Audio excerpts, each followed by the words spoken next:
Vivid verses. The receptionist called me at 2:47 on a Tuesday afternoon, and I knew before she finished her first sentence that something was wrong. Not from her tone.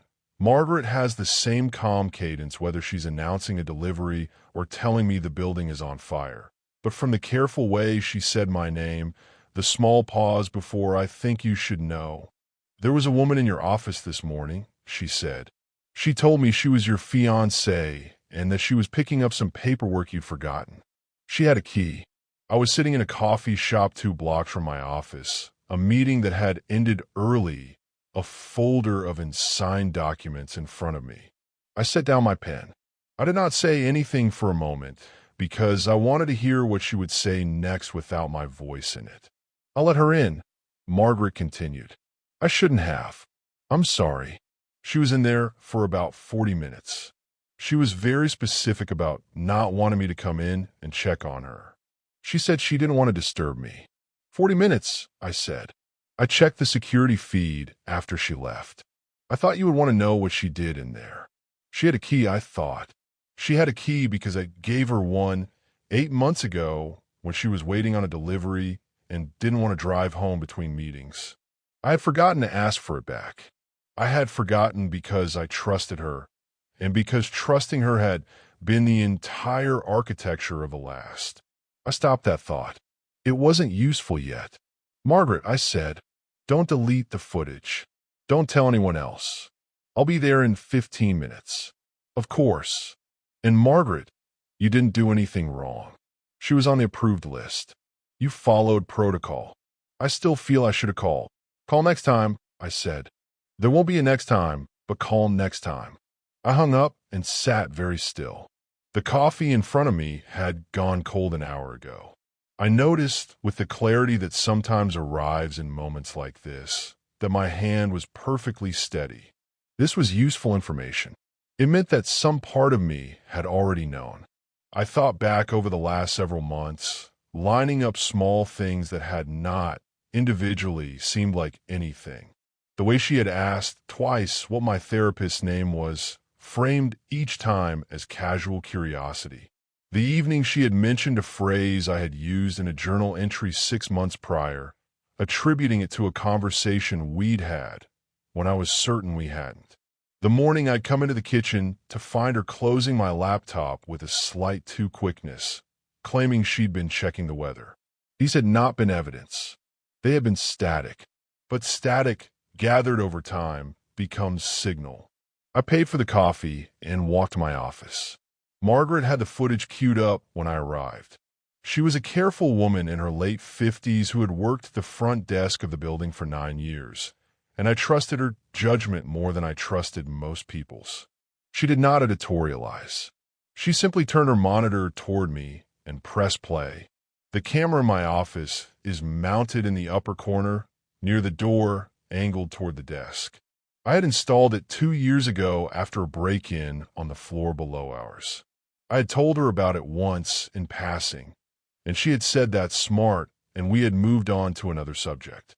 She had not, apparently, remembered, or she had remembered and assumed she could move beneath its line of sight. She did almost. The angle of the camera caught only the edge of my desk and the bookshelf behind it. But it was enough. I watched her come through the door with her own key. I watched her close it behind her and stand for a moment, listening. Then I watched her cross to my desk. Not the careful, exploratory walk of someone in an unfamiliar place, but the direct line of someone who knew exactly where she was going. She went to the second drawer on the right. She opened it without hesitation. She took out the leather journal I keep there, the one I write in on the days I don't go home immediately after work, the one I had told her about exactly once in a conversation about a year ago, when I had been trying to explain why I sometimes needed an hour alone before dinner. She had remembered. She had remembered exactly which drawer. She set the journal on the desk and opened it. She took out her phone, and then, with the steady, methodical patience of someone doing inventory, she began photographing the pages. She did not flip through casually. She did not skim. She turned each page, smoothed it flat, photographed it, turned the next. She paused occasionally to read, her face concentrated and still, the way a person looks when they're studying something they intend to use later. I watched her photograph 43 pages over the course of 36 minutes. I want to feel something, I thought. I want to feel rage or grief or the specific kind of nausea that comes from realizing that someone you trusted has been operating on a different map than you. I want to feel betrayed. I did not feel any of those things. What I felt instead was a quiet, lucid clarity, as if a window I had been looking through had been wiped clean. I felt for the first time in months that I could see her precisely.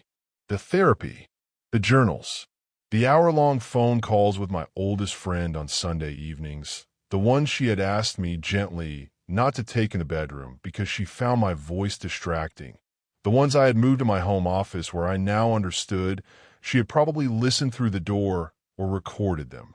The slow, private work of becoming a person I could live with. All of it, evidently, accessed and cataloged, held by her not as something she had been entrusted with, but as something she had taken. I had treated my inner life as sovereign territory. I had shared the edges of it with her as an act of trust. I had not anticipated, because it had not been within the scope of my imagination of her, that she had been treating my vulnerability as an archive. I watched the footage to the end.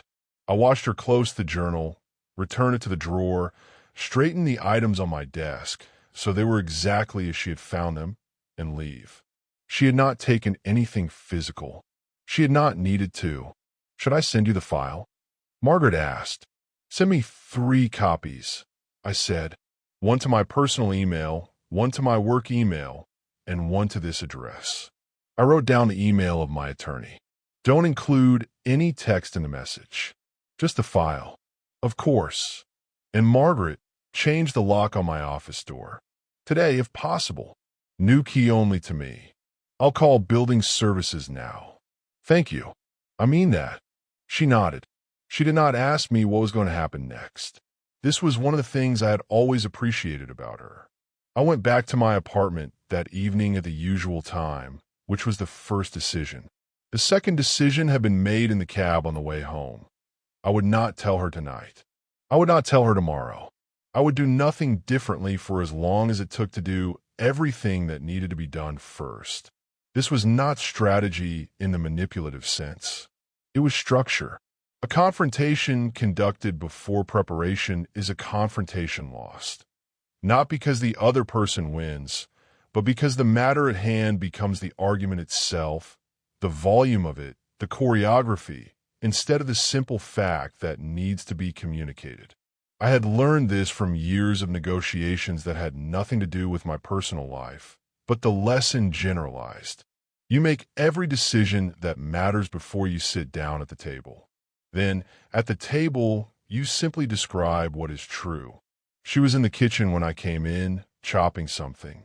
She looked up and smiled, and the smile was the same smile she had been using on me for the duration of our relationship. And I understood, with a small interior shock, that I had no idea anymore which version of her was in the room. The one I had been speaking to, the one who had been listening through the door, or some third version who lived in the gap between those two and had been managing them both. How was your day?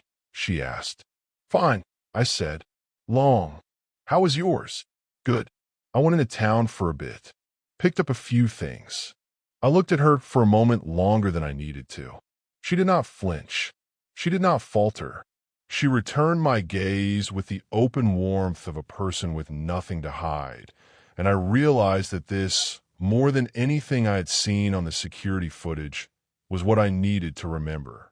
Not the photographing, not the methodical patience. This, the smile, the ease, the trained naturalness of someone who had been moving in 2 dimensions at once for longer than I had been aware. She's good at this, I thought. She's been good at this the whole time. I crossed the kitchen and kissed her on the temple, the way I always did. I asked what she was making. I poured myself a glass of water. I sat at the counter and listened to her talk about her day, about the friend she had lunch with about the bookstore, about the small frustrations of the afternoon. I listened, and I noted, with the part of my mind that I had now allocated to this purpose, which details were verifiable and which were not. The friend she had named was someone I could call. The bookstore was real. The lunch was plausible. None of this told me whether she had also been in my office, but it told me that her cover, if she needed one, was already in place. She had been to lunch. She had been to the bookstore. The 40 minutes in between were not a story she would need to tell because no one would know to ask, except that someone did know to ask. I knew, and I would not be asking. We had dinner. We talked about a movie she wanted to see that weekend. She asked me at one point whether I had been writing lately, whether I had been keeping up with the journal, and I said yes, the way I always said yes, and I watched her face for the smallest twitch and saw nothing. She's already read everything I've written this month, I thought. She's asking because she wants to see whether I'll lie about it.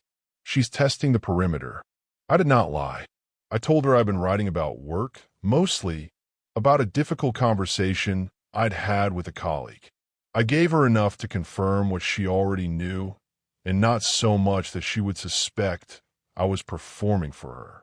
I had, after all, been performing for her every day for some unknown number of months. I was, it turned out, capable of it. That night, in bed, after she had fallen asleep, I lay awake and made a list in my head. The journal in my office. The journal in my nightstand.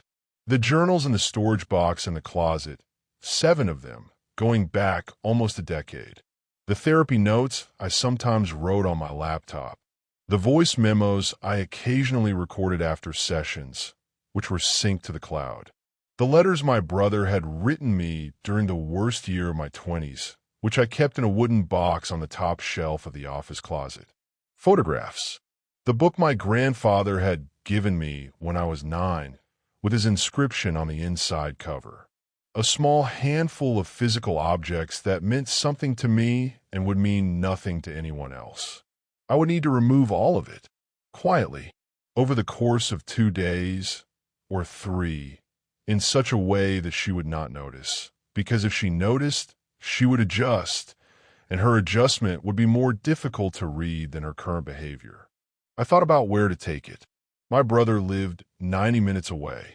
He would not ask questions, and if he did, he would understand the answers. I would drive there on Saturday, ostensibly to help him with a project he had mentioned wanting help with. I would take a duffel bag of what looked like clothes and tools. I would come back empty-handed, having left behind everything that mattered. The rest, the furniture, the dishes, the artwork, the books I had not annotated, she could keep. She could keep all of it. None of it was me. I fell asleep around 2 in the morning, and I slept well. In the morning, I called my therapist. I had been seeing Dr. Hollander for almost 4 years, and I had never called her between sessions. Our work had always taken place inside the hour we shared on Wednesdays, and the rest of the week I carried it on my own. But I needed to make a record. I needed someone whose notes were privileged, whose memory was professional, to know what I knew, in case it ever became relevant.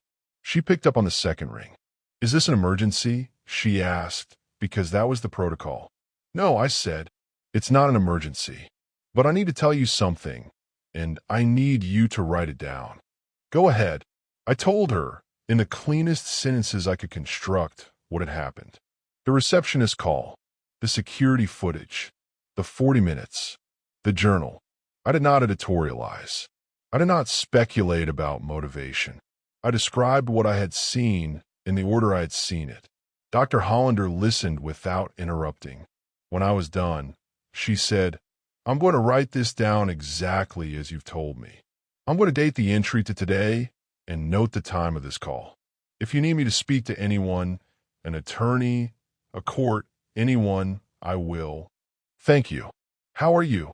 I consider the question. It was the question she had been asking me for 4 years, and I had developed, over those 4 years, the habit of answering it honestly, even when the honest answer was complicated. "I'm clear," I said. "I'm not in shock." I'm not enraged. I'm not in denial. I have made the decision I'm going to make. I'm calling you because I want the record to exist, not because I need help deciding what to do. That's consistent with the work we've done. Yes. Is there anything you're worried about? I thought for a moment. I'm worried that I'm too clear. I'm worried that I'm going to look back on this in 6 months and realize I dissociated through the most important event of my year. You're not dissociating, she said. You're describing what happened in the right order with the right effect. Dissociation looks different. What you're doing is integration. You spent 4 years learning how to feel things without being controlled by them. This is what that looks like in practice. All right, call me when you're ready to schedule the next session.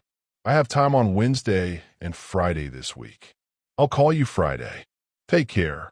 I hung up. I sat at my desk for a while, looking out the window. The clarity was still there. So was the steadiness in my hands. Good, I thought. Stay here. Over the next 2 days, I removed everything that mattered from the apartment. I did it the way I had planned, in pieces, at times of day when she would not notice. The journals went into a duffel bag in the trunk of my car on Thursday morning, before she was awake. The letters from my brother went into a second bag on Thursday afternoon, while she was at her yoga class. The wooden box from the office closet went on Friday morning, wrapped in a sweater, inside a shopping bag I carried out as if I were running an errand. I checked the apartment after each removal to make sure nothing looked disturbed. I closed drawers I had opened. I straightened books I had moved. I left the surface of my life looking exactly the way she had last seen it. Saturday morning, I told her I was going to my brother's. She said she might meet a friend for brunch. We kissed at the door. I drove 90 minutes north and arrived at my brother's house at 11. He met me at the door and looked at the bags and said, "How long do you need me to keep this?" "Indefinitely," I said. He nodded and helped me carry it inside. We did not speak about it again for the rest of the day. I stayed for lunch. I helped him with the project he had actually mentioned wanting help with, replacing a section of fence in his backyard. We worked in the cold afternoon sun, mostly in silence, and at one point he said, without looking at me, "Are you okay?" "I will be," I said. "You always are." "That's not true." "It's true enough." I looked at him. He was 3 years older than me, and he had been the person who had first taught me, when I was very young, that you did not have to react to provocation in real time. You can think about it. He had told me once, when I was maybe 11 and someone at school had said something cruel. You don't have to answer right away. You can think about it for a day. You can think about it for a week. The answer you give later is always better than the answer you would have given in the moment. It was one of the most important things anyone had ever told me. I had built most of my adult life on it. "Thank you," I said, "for not asking. You'll tell me when you want to." "I will." I drove home in the early evening. She was on the couch when I came in, reading. She looked up and smiled, and I noticed, with the same lucid clarity I had been carrying for 3 days now, that the smile was identical to every other smile she had given me, and that this was no longer something I could find my way back from. "How was your brother?" she asked. "Good. We finished the fence. You smell like sawdust. I'm going to shower." I showered. I changed. I came out and sat on the couch with her, and we watched something on television, and I thought about the conversation I was going to have the next evening, and I refined the sentences I was going to use, and I made sure that none of them contained any word I would later regret. On Sunday morning, I went to the bank and rented a safe deposit box. I put my passport in it, my birth certificate, a copy of the security footage on a USB drive, and a printed transcript of what I had seen on it. I had spent Saturday night writing the transcript by hand, in detail, dated and signed. I did not know whether I would ever need it. I wanted it to exist. I went to my attorney's office at 11. He had cleared an hour for me on a weekend, which was something he did once or twice a year for clients he trusted, and I had been one of those clients for a long time. I told him what had happened. I told him what I was going to do. He asked me a series of quiet, precise questions about what I had given her access to, what was in our shared accounts, whether either of our names was on the lease, whether anything I owned could be considered marital property under any reading of our arrangement. I had thought about most of these questions already. The lease was in my name. We were not married. We had no shared accounts. She had wanted one early on, and I had said, at the time, that I preferred to keep finances separate, and she had accepted this with a grace that I had taken at the time as evidence of her ease with herself. Looking back, I wondered whether she had simply registered it as a constraint and worked around it. "You're in a good position," my attorney said. "Legally, this is straightforward. You can ask her to leave, and if she refuses, the eviction process is a formality. You have no joint property. You have no joint debt. The footage is an aggravating factor if she escalates, but my read is that she won't. Women who do what you describe rarely escalate when they're caught. They retreat and rebuild somewhere else. You've seen this before. Different versions of it." "Yes. Can I ask you a question?" "Of course. Do you think I should confront her?" He looked at me for a moment. He had been my attorney for almost a decade. He knew me well enough to know that I had not asked the question because I was uncertain. "You're going to confront her," he said. "You wouldn't be in this office if you weren't. The question is what you want from the confrontation. If you want her to admit it, she won't. If you want her to apologize, she won't. If you want her to feel what you feel, she can't because she doesn't have the equipment for it. The only useful version of the confrontation is one where you tell her what you know and end the relationship in a way that she can't argue with. That's what I'm planning. Then you don't need my advice." I needed to hear someone say it. He nodded. "Be brief. Don't sit down. Don't offer her a drink. Don't let it become a conversation. Tell her what you know in as few sentences as possible. Tell her what's going to happen. Then leave. Don't stay to manage her reaction. I'm letting her stay the night." He raised an eyebrow. "It's late," I said. "She has nowhere to go. The lease is mine. I'd rather she sleep there once and leave in the morning than try to argue with her in a parking lot at midnight. I'll be at a hotel. I'll come back Monday afternoon, and I expect her to be gone. And if she isn't, then we proceed." He nodded again. "That's fine. That's actually generous, and it's strategic. It removes any argument about you having put her in a difficult position. Make sure you communicate it clearly. Make sure she understands that you're leaving and that she has the night. Don't equivocate on the larger point." "I won't. Call me on Monday." "I will." I left his office and drove home. She was making lunch when I came in. I told her my attorney had wanted to discuss some routine paperwork. She said, "On a Sunday?" And I said, "He owes me a favor," and she accepted this without pursuing it because she had no reason yet to pursue anything. We had lunch. We took a walk in the park near our building.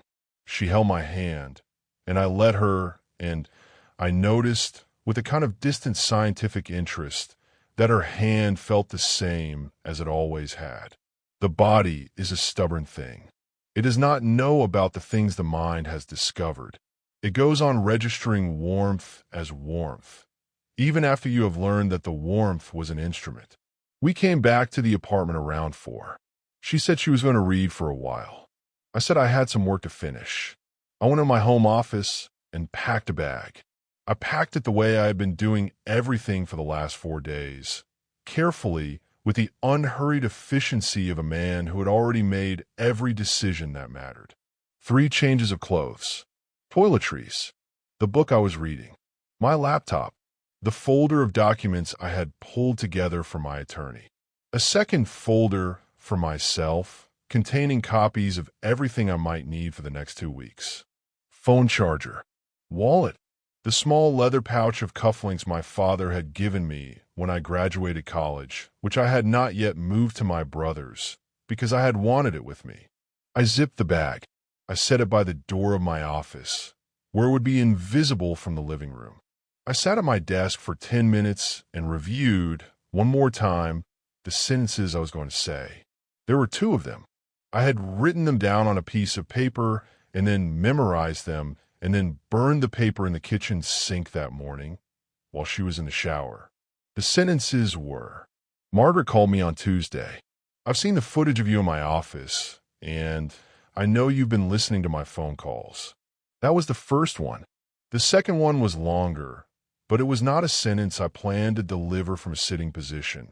So I had given myself permission to find the exact words in the moment, as long as they conveyed three things: that I was leaving tonight, that she could stay until morning, and that I would not be returning to the apartment while she was still in it. I did not plan to argue. I did not plan to listen to her response. I did not plan to give her the dignity of a debate, because what she had done was not the kind of thing that admits of debate. It was the kind of thing that is true or false, and it was true, and I had the footage, and there was nothing for either of us to discuss. I picked up the bag at 6 and carried it to the front door. I set it down to the left of the door, where it would be out of her line of sight when she walked out of the kitchen, but where I could pick it up in one motion when I needed to. Then I went to the kitchen. She was at the counter, slicing bread. She had put on music, something quiet, instrumental, the kind of thing she liked to listen to on Sunday evenings. She looked up when I came in, and she smiled, and I held her gaze for a moment longer than I usually did. "Can you sit down for a minute?" I said. She did not react with alarm.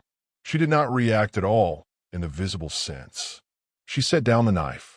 She wiped her hands on a towel. She sat down at the small table by the window, where we ate breakfast on weekends, and she folded her hands in her lap and looked at me with an expression of mild, patient curiosity. I did not sit down. I stayed standing on the other side of the table, and I said the first sentence exactly the way I had rehearsed it. "Margaret called me on Tuesday. I've seen the footage of you in my office, and I know you've been listening to my phone calls." She did not move. Her face did not change. Her hands stayed folded. I watched her, and I watched her decide. I could see it happen. It took perhaps 2 seconds, not to deny it. She had calculated instantly that I would not have said what I said unless I was certain. She had decided to skip the denial phase and move directly to whatever phase came next. This was, I realized, the most useful piece of information I had received about her in our entire time together. It told me that her capacity for calculation was at least equal to mine, and that her commitment to the truth was negotiable in ways I had not, until that moment, been willing to fully understand. She said, "How long have you known?" "That's not the question we're going to discuss. I think I deserve. This isn't a conversation. I'm telling you what I know, and I'm telling you what's going to happen. I'm leaving tonight. You can stay until morning, because I'm not going to put you out at this hour, but I won't be here. I'll come back Monday afternoon, and I need you to be gone. The lease is in my name. None of the furniture is yours. Take what's yours and leave the key on the counter." She started to speak. I held up my hand, not aggressively, just a small, flat gesture that meant not yet. "I'm not finished. I'm not going to argue about this. I'm not going to listen to an explanation, because there isn't one that would change anything. What you did is something I can't unknow, and it's not something I'm willing to integrate into a future with you. I want to be clear that this isn't a reaction. This is a decision. I made it on Tuesday afternoon, and I've spent 5 days making sure I was making it for the right reasons, and I am." She was looking at me with an expression I had not seen on her face before. It was not anger. It was not grief. It was, I thought, a kind of recalibration, the look of someone who had been operating on a model of a person and was now updating the model in real time. "I love you," she said. "I know," I said. "I think you do, in whatever version of love is available to you. I don't think the version of love that's available to you is one that can hold what you did. That's not an accusation. It's an observation, and it doesn't change what's happening. Can I say something?" "You can say something. I'm not going to respond to it." She was quiet for a moment. I waited. I had decided in the planning that I would let her speak once and that I would not interrupt, but that I would not engage with whatever she said, because engaging would be giving her a foothold she had not earned and would not use well. I wasn't trying to hurt you, she said. I wanted to know you. I felt like there were parts of you I couldn't reach, and I'm going to stop you there, I said, because I told you I'd let you speak, and I have, and I'm going to honor the rest of what I said, which is that I'm not going to respond. I want to tell you something, though, that isn't a response. It's a piece of information. She waited. The parts of me you couldn't reach were the parts one was working on. They were the parts one was building. I was going to bring them to you when they were ready. I had been bringing them to you in pieces for the time we've been together. The fact that you didn't experience that as enough doesn't mean it wasn't enough. It means you wanted something I wasn't going to give you on your timeline, and instead of telling me that, you took it. And you took it in a way that means I can't ever give it to you again, even if I wanted to. That's the thing I want you to understand, if you're going to understand anything from this conversation. You didn't get closer to me. You made it impossible to be close to me. She was crying now, quietly. I noted this, and I noted that I felt nothing in response to it. Not coldness. Coldness is its own kind of feeling, and it has its own kind of temperature. What I felt was the absence of any obligation to her tears. They were hers. They belonged to her. They were not a claim on me. I'm going to go now, I said. Please don't. I'm going to go. There's food in the fridge. The Wi-Fi password is in the drawer next to the stove, if you've forgotten it. The key for the mailbox is on the hook by the door. Lock the deadbolt when you leave in the morning. I turned and walked out of the kitchen. I walked to the front door. I picked up the bag. I did not look back because there was nothing in the apartment behind me that I needed to see again. I opened the door. I stepped through it. I pulled it closed behind me, and I did it carefully without slamming it because I was not making a statement. I was simply leaving. The latch clicked. The hallway was quiet. I stood there for a moment with the bag in my hand, and I noticed that the silence on the other side of the door was not the silence of loss. It was a different kind of silence. It was the silence of a boundary that had finally been drawn in the only language she had ever been able to read, which was the language of my absence. I walked to the elevator. I pressed the button. The elevator came. I stepped inside. I rode it down to the lobby, and I walked out onto the street, and I caught a cab, and I gave the driver the address of the hotel I had booked 4 days ago, and I did not check my phone for the rest of the night. I slept. When I finally slept, the way a person sleeps when there is nothing left to decide.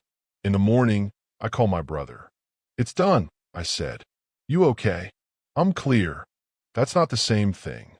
"I know, but it's what I have right now, and I think it's the right thing to have." "Come up next weekend. Stay a few days." "I will." "Did she try to argue?" "A little. Not as much as I expected." "That's because she knew she'd lose." "I think it's because she'd already moved on to the next thing in her head. She wasn't arguing about us. She was calculating what the next version of her life was going to look like." "Is that worse?" I thought about it. I don't know. It might be. It might also be the most honest thing about her. It might be the one piece of her I actually saw clearly in the end. "Take care of yourself." "I will." I hung up. I ordered coffee from room service. I sat by the window of the hotel and looked out at the slow gray morning. And I thought about the long, quiet work of becoming a person who could live with himself, which had been the project of my adult life, and which had not been damaged by what had happened. It had been, in the end, the thing that had made what happened survivable. I had treated my inner life as sovereign territory. I had defended that territory the way a person defends anything that matters. Not with violence, not with rage, but with the steady, undeniable fact of a boundary drawn cleanly in a language that did not require translation. She had taken what she could take. I had taken back what was mine. The coffee came. I drank it. The morning went on. Thanks for listening.